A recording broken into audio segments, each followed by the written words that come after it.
Kasus ini terjadi di kota Anchal, sebuah kota yang terletak di pusat distrik Kollam, negara bagian Kerala, India. Seorang wanita bernama Utra yang berusia 25 tahun adalah seorang ibu rumah tangga muda dengan disabilitas.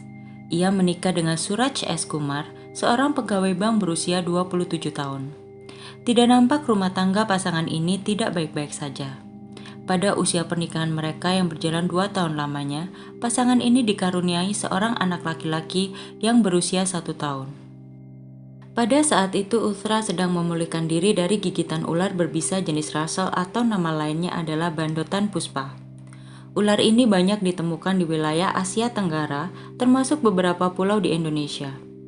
Pada tanggal 2 Maret 2020, Uthra diduga telah digigit oleh ular Russell di rumah suaminya. Uthra lantas memulihkan diri dengan tinggal di rumah orang tuanya. Gigitan ular Russell ini menyebabkan Uthra harus terbaring di tempat tidur selama kurang lebih 52 hari dan ia pun harus menjalani operasi plastik untuk memperbaiki kerusakan akibat bekas gigitan ular. Hampir 2 bulan setelah kejadian gigitan ular pertama di rumah suaminya, Uthra yang saat itu sedang memulihkan diri di rumah orang tuanya, ditemukan tidak sadarkan diri di kamar tidurnya. Dalam penjelasan ibunya, ia saat itu mencoba memanggil Uthra, namun ketika tidak ada jawaban, sang ibu lantas menghampiri kamar tidur Uthra dan saat itulah ia menemukan Uthra dalam kondisi tidak sadarkan diri.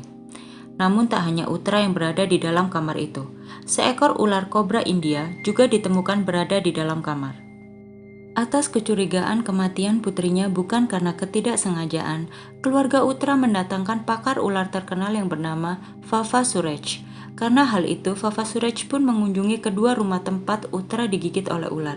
Ia pun kemudian menyarankan agar orang tua Uthra segera melaporkan hal ini ke kepolisian. 1 minggu setelah kematian Uthra, sang ayah Vijaya Senan melaporkan kecurigaannya kepada polisi. Vijaya Senan mengatakan kepada polisi bahwa ia mencurigai bahwa kematian putrinya bukan hanya karena gigitan ular, namun ia mencurigai ada hal di balik itu. Ayah Uthra mengatakan bahwa kematian anaknya itu sangat tidak wajar. Menurut keterangan ibunda Uthra kepada polisi, pada tanggal 7 Mei 2020, ia menemukan anaknya telah meninggal dunia di kamarnya, dan juga menemukan seekor ular kobra di dalam kamar itu. Kemungkinan Uthra digigit ular pada tanggal 6 Mei 2020 dan ditemukan meninggal keesokan harinya. Menurut sang ibunda, pada saat hari kejadian, putrinya dan Suraj yang adalah suami dari Uthra pergi tidur setelah makan malam. Keesokan paginya, Suraj yang biasanya bangun terlambat, bangun pagi-pagi sekali dan bergegas pergi keluar. Namun Uthra tidak bangun pada waktu biasanya. Di saat itulah sang ibu menemukan Uthra.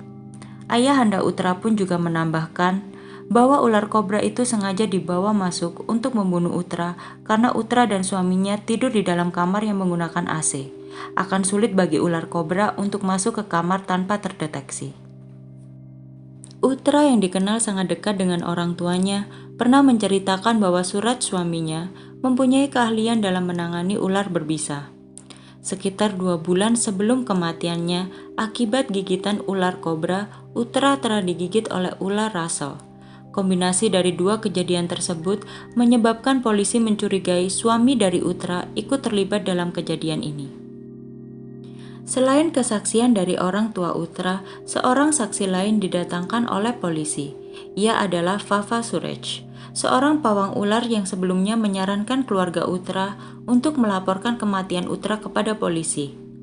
Ia memberikan kesaksian bahwa dalam insiden gigitan ular pertama, seekor ular berbisa Russell tidak akan dapat mencapai ruangan lantai 2 di rumah suami Uthra, di mana Uthra diketahui menerima gigitan ular pertama.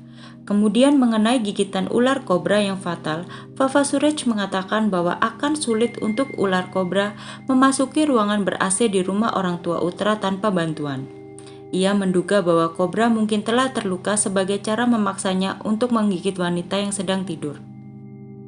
Setelah melalui masa penyelidikan yang intensif, akhirnya suami Uthra, Suraj, didakwa sebagai tersangka dan ditangkap oleh polisi. Polisi juga menangkap penangkap ular, Chava Rukavu Suraj Kumar, sebagai tersangka kedua dalam kasus tersebut. Pada tanggal 12 Juli 2020, Suraj membuat pengakuan publik tentang pembunuhan itu. Ia mengatakan bahwa ia membeli 2 ular seharga 10.000 masing-masing atau setara dengan 135 US dollar dari penangkap ular Chava Rukavus Suraj Kumar. Pada tanggal 26 Mei 2020, polisi Kerala mengirimkan bangkai ular kobra yang telah menggigit Utra untuk pemeriksaan forensik. Kobra tersebut diketahui mempunyai panjang 80 cm dan mampu menyebabkan gigitan fatal kepada manusia. DJP Kerala Loknath Behra mengatakan bahwa dalam kasus aneh ini, penyelidikan akan dilakukan secara ilmiah dengan melakukan tes DNA kepada ular yang mati. Menurut pihak kepolisian, Suraj mengakui bahwa ia memberikan pil penenang kepada istrinya untuk membiusnya sebelum ia melepaskan ular itu.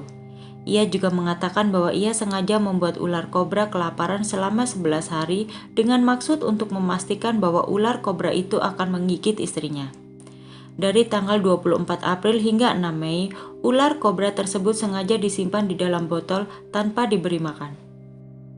Tim investigasi juga memastikan bahwa serangan ular sebanyak 2 kali yang dialami oleh Utra adalah tindakan yang disengaja oleh Suraj untuk membunuh istrinya tersebut. Kemudian tim investigasi juga mengatakan bahwa Suraj adalah pelaku utama dalam kasus ini. Namun, tim investigasi juga menemukan bahwa ibu, ayah, dan saudara perempuan Suraj juga ikut terlibat dalam penyiksaan terhadap Utra dan juga upaya untuk menghancurkan barang bukti yang memberatkan Suraj.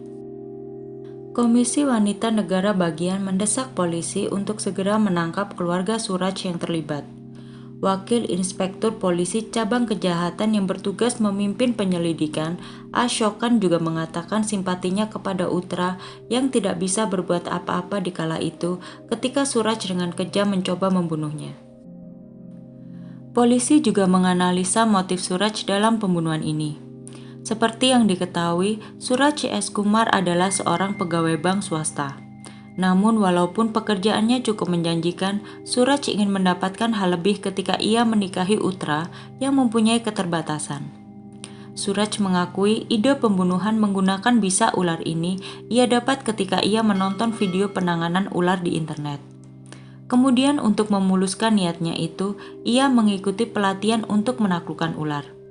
Suraj mengaku ia ingin mengambil alih kepemilikan emas kawin milik istrinya yang berupa emas dan juga polis asuransi jiwanya. Polisi mendapatkan informasi bahwa Suraj telah memperoleh polis asuransi jiwa untuk istrinya beberapa bulan sebelum kematiannya. Ayah Utra mengatakan bahwa ketika mereka menikah, ia telah menghadiahkan lebih dari 100 emas, uang tunai 10 lakh, dan mobil baru kepada Suraj dan keluarganya. Pada Agustus 2020, baik Renuka ataupun Surya yang adalah ibu dan saudara perempuan Suraj ditangkap atas tuduhan konspirasi kekerasan dalam rumah tangga dan penghancuran barang bukti. Selanjutnya, meskipun hanya seorang penangkap ular, Chava Rukavus Suraj Kumar didakwa karena menjadi pemberi persetujuan dalam kasus tersebut. Kemungkinan polisi menemukan bahwa Chava Rukavus mengetahui niatan Suraj untuk membunuh istrinya. Suraj didakwa di bawah berbagai bagian KUHP India untuk pembunuhan, percobaan pembunuhan, percobaan cedera permanen, dan penghancuran barang bukti. Selama penyelidikan, ditemukan bahwa emas dari loker bank milik Utra telah diambil pada tanggal 2 Maret 2020, di mana hari itu adalah kali pertama Utra mendapatkan gigitan pertama oleh ular Russell. Pada awal Juni 2020, ayah mertua Utra, Surendran Panicker, 59 tahun, ditangkap dengan tuduhan menghancurkan barang bukti dan menyembunyikan 38 surat perhiasan emas yang ditemukan polisi terkubur di perkebunan karet terdekat. Orang tua Utra mengatakan bahwa sebagian besar maharnya masih hilang. Pada Desember 2020, penangkap ular Chava Rukavus Suraj Kumar bersaksi di pengadilan dan memberikan kesaksian bahwa Suraj menghubunginya untuk membeli seekor ular. Chava Rukavus mengetahui kematian Utra dari surat kabar.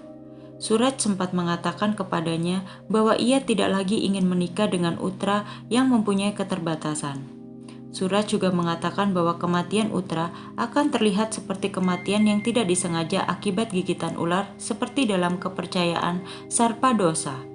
Sarpa dosa dalam kepercayaan orang India adalah fase yang tidak menguntungkan yang muncul di bagian kelahiran beberapa orang dikarenakan berbagai alasan atau karma dari perbuatan seseorang di masa lalu.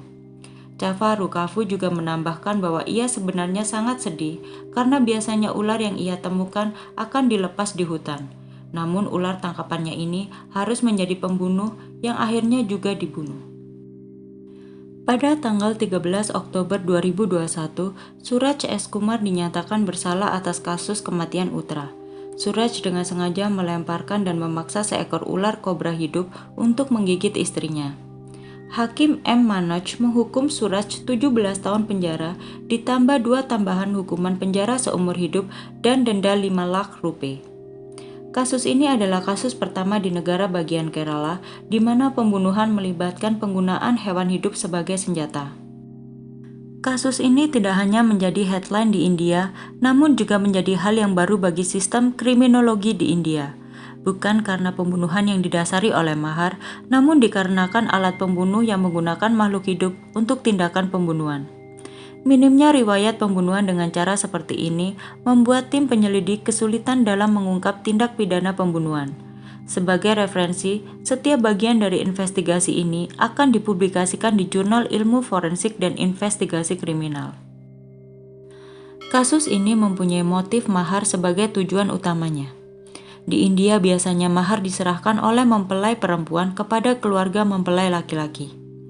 Mahar yang diberikan adalah benda-benda yang sangat berharga, mulai dari emas, kendaraan, dan juga perabotan rumah tangga. Ada banyak faktor ekonomi yang berkontribusi terhadap sistem mahar. Beberapa di antaranya termasuk sistem warisan dan status ekonomi pengantin wanita. Peraturan pemberian mahar yang menempatkan pihak wanita di posisi yang lemah secara hukum. Seperti warisan hanya diserahkan kepada anak laki-laki. Hal ini membuat wanita bergantung kepada suami dan mertua mereka yang menyimpan mahar ketika ia menikah. Bagi banyak orang di India, mahar telah menjadi beban keuangan yang lebih besar bagi keluarga dan dapat membuat keluarga miskin berdasarkan tuntutan dari pengantin pria. Pada tahun 2012 saja, tercatat pembunuhan yang didasari oleh mahar berjumlah 8.233 kasus. Sampai di sini dulu cerita kita kali ini. Sampai jumpa di cerita selanjutnya. Stay tune.